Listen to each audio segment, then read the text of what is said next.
We're welcoming back Ross Benjamin, college basketball analyst, and we're doing our daily Underdog Value show. Now, there's a small slate tonight with small schools, but I know Ross knows this as well as I do. Sometimes these small schools produce large dividends, and that's what we're hoping for tonight. First one, Samford is at Furman, and Samford is getting 3.5 on the road. Ross really likes Samford on the road. And also, the second one, University of Tennessee Chattanooga at Wofford. Wofford is a home underdog plus 2.5. So, Ross, first and foremost, welcome back. Hope you had a great weekend, and I hope you slammed the bookie this weekend. If you will, break these two games down for us and give your reasoning on liking the underdogs in these two small college basketball schools. Well, a quick note on Samford. I mean, they'll be playing their second road game in the last 3 days, which is quite a common occurrence when you get into Southern Conference play. They've gone a perfect 6-0 ATS in that role over the last two seasons, so that bodes well for them right off the bat.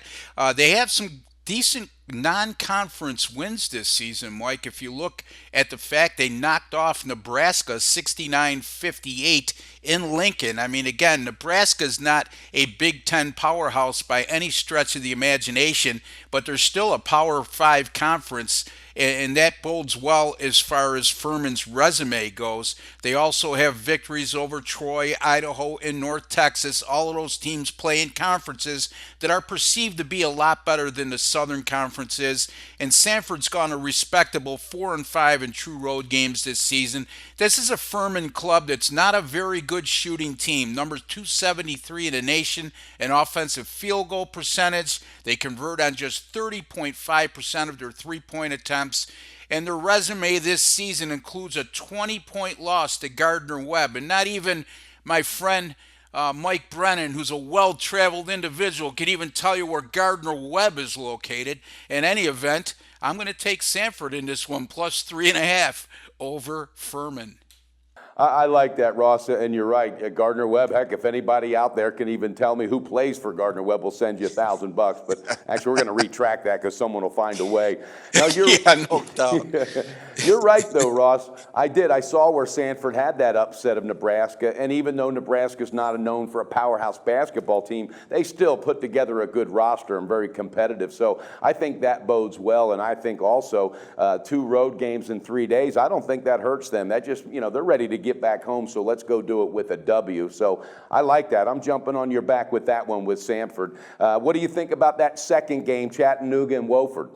Well, this is a very good Chattanooga team that comes into tonight 13-3 on the season. They have quality road wins this year, Mike, at Georgia, at Illinois, and at Dayton. 3 pretty decent teams playing in major conferences. However, their 8-game win streak came to an end against previously discussed Furman as they were knocked off in their last game 70-55 at Furman as a 5-point favorite. Wofford, they struggled during their non-conference portion of their slate, going 3-9. But since conference play has begun, it's been a whole different story. They're off to a good 3-0 start against Southern Conference teams. They're far from a great shooting team, but they have connected on 37% of their three-point attempts. Excellent free throw shooting team at 76%.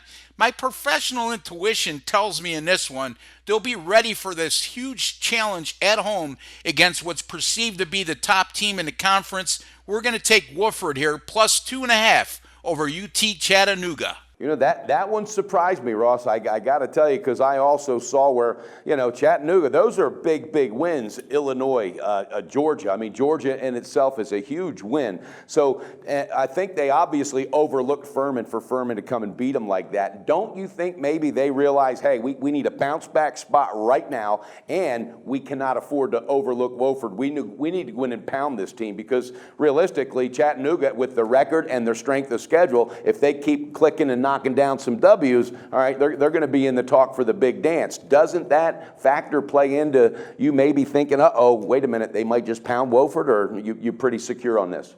Well, you know what? I consider that fact. I mean, they might have overlooked Furman. In fact, I can almost assure you they did.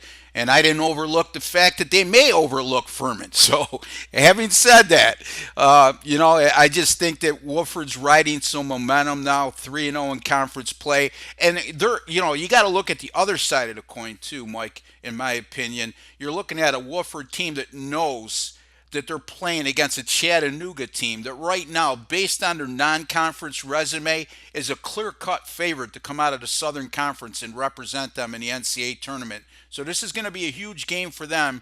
And then you add in the additional factor that they're a home underdog.